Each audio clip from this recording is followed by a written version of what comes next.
Such a pleasure to be here. Thank you so much for having me. My name's Miranda, and I'm a mental health coach from this beautiful city, Leeds, born and bred. Today I'm going to talk to you about the power of self-compassion and how it's really impacted on my life personally, and the lives of countless others that I've been witness to, I've been fortunate enough to be the witness to. I'm going to start with sharing a little bit about my own story and my own journey into working in mental health. And it started when I was about 14 years old, when I was sectioned under the Mental Health Act and ended up living in an adolescent psychiatric unit here in Leeds. Does anyone remember Highroads?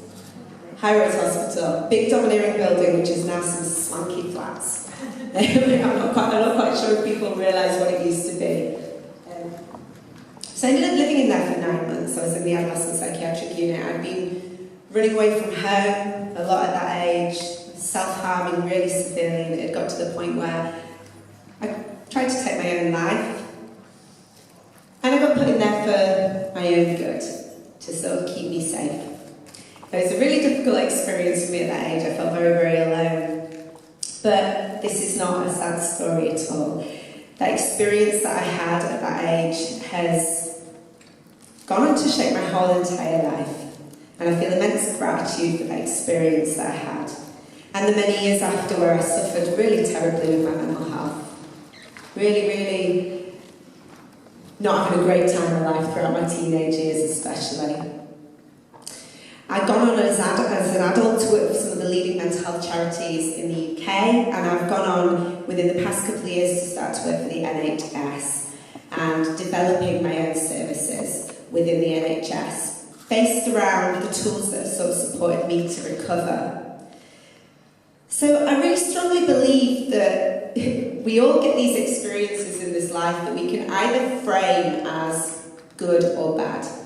We can either look through the lens of fear or we can look through the lens of love.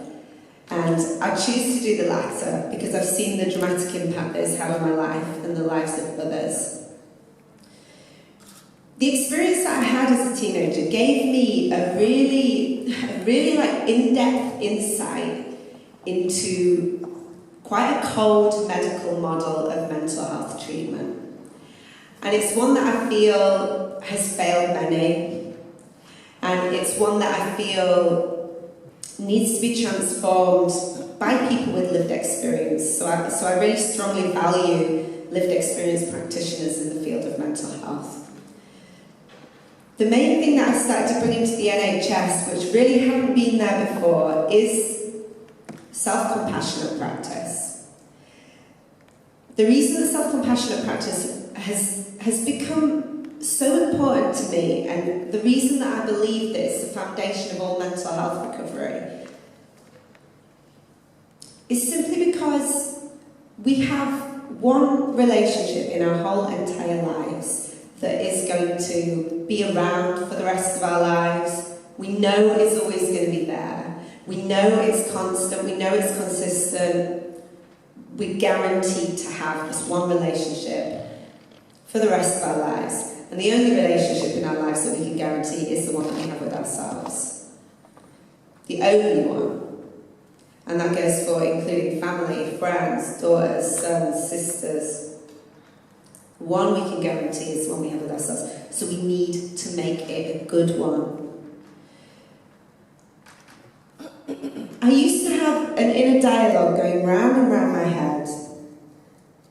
Self-hating, self-critical, self-damaging. And I really started to become very, very aware of this later on in my life. And it was when I was going through a really, really difficult time mentally again. I believe that breakdowns are breakthroughs, and my breakdowns have been my greatest breakthroughs in this life. You'll be glad to know if you're going through a breakdown right now. You know, and I started to really, I was having a real difficult time, suffering a lot coming up, and suddenly had this complete revelation of the voice in my head, of the voice that we all have in our own heads, the way that we speak to ourselves in our own heads. And I started to recognise the insanity of that, the complete insanity of that. that voice that had been pushing me down my whole life, I started to look into self-compassionate practice. Completely transformed my life. Absolutely, completely transformed my life. Which is one of the reasons I bring it to the NHS. And the outcomes that I've seen throughout the past year, developing this program throughout lockdown and rolling it out to patients with mental health problems across one of the primary care networks in Leeds, across 12 different GP practices. Well, the outcomes have been phenomenal, and the outcomes have exceeded the outcomes of NHS psychotherapy. Because what's going on with people is that they're being brought into a room and they're being reminded of their true identity. And they're being reminded of that voice in their head that tells them that they can't, or that they don't belong, or that they're not acceptable as they are. They're being reminded that that's not true. They're being reminded that that's not them. And they're being reminded of their true identity, which is one of love, and which is one of compassion, and which is one of kindness, because we're all inherently kind. And anything else that tells us otherwise, anything else in this life that tells us anything cruel, anything unkind, or tells us to do that to others, is illusion. It's not even real. It's abstract. We need to remember our true identity. So bringing people into a room together and reminding them of that, and teaching them to not recognise that voice as them. Some of you might call it the voice of the ego. If you've looked into a lot of spiritual texts, it sounds like a lot of you have. That reminder that that is not them can be one of the most powerful things to recognise, to remember that the pain is not us. I'm just going to touch on 3 elements of self-compassion before I finish up today. And I remember these 3 elements as loving, connected presence. And all 3 elements, I would say, need to be present for effective self-compassionate practice to take place. We start with the loving. The loving is kindness. The loving is kindness to ourselves. I really, really encourage every single person in this room to for the rest of the day and going forward, start to recognise the way you talk to yourself in your head. Start to recognise your internal dialogue. Because building a relationship with yourself starts by building self-awareness. Starts by becoming aware of the currently existing relationship that you have with yourself. So we bring that awareness, we start recognising the way we speak to ourselves in our heads. And we want to start changing that.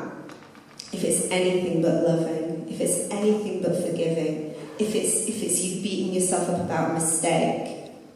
You know, so many people, I speak to so many people week after week about their own emotional health struggles, their mental health struggles, and the amount of people that they go, oh yeah, I got really, really low, but, you know, I've never self-harmed. You know, no, I don't self-harm. And then they go on to tell me that, oh, I made this mistake the other day, and I just can't get over what I did. How could I have been such an idiot? You're self-harming. If you talk to yourself like that in your head, you're harming yourself. So we need to be taking that as seriously as physical harm. We really do. And we need to start treating it as our top priority. Because the kinder we are to ourselves, the kinder we are able to be to others. Because that shines out. It reflects. And a lot of people ask me, well, isn't self-compassionate selfish? You know, does it not mean, you know, we only give to ourselves? Well, on the contrary, the more that we give to ourselves, the more love and kindness and forgiveness that we can bring through for ourselves and harnessing that kind of voice, we have so much more to give to others. We have so much more energy to give to others. We see people through a more loving lens.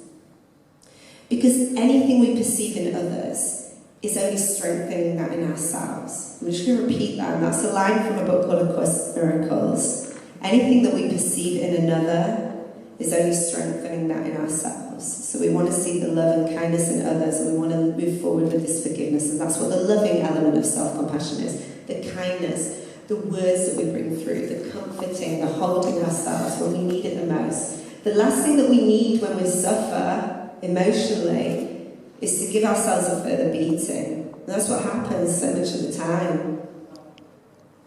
Oh, why am I feeling this way? I need to get rid of these feelings. And that takes me on to the next step, which is the presence. We're being present with the emotions. We're not trying to get rid of, we're not trying to change them.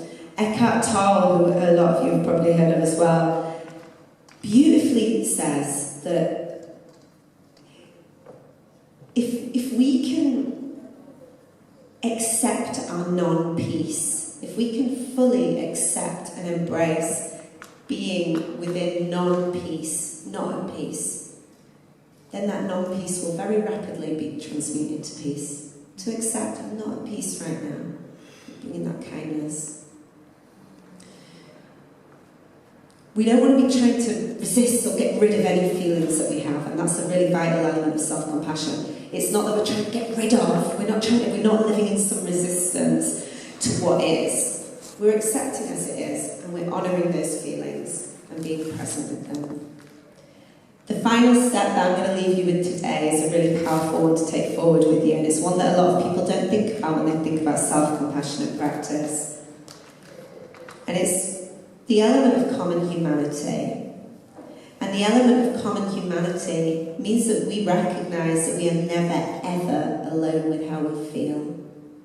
And then when we go into those depths of suffering, or even not the depths, even if we're feeling very anxious, very afraid, very fearful, when we go into that place, that we recognise that we're not alone with how we feel, and we take a breath, and we spare a thought for all others going through what we're going through right now. And it's a really powerful thought. It's a really powerful thought because it's one of connection over disconnection. And that's what we need to be, and that's what we need to do, and that's what we need to embrace moving forward, is to recognise our oneness, to recognise our connection with others, to recognise that we're never alone with how we feel. So I really encourage you all to move forward with a real voice of kindness with yourselves and forgiveness, and to start to hold yourself in new ways, and just watch yourself grow, and watch yourself bloom, and watch yourself flourish. Thank you so much.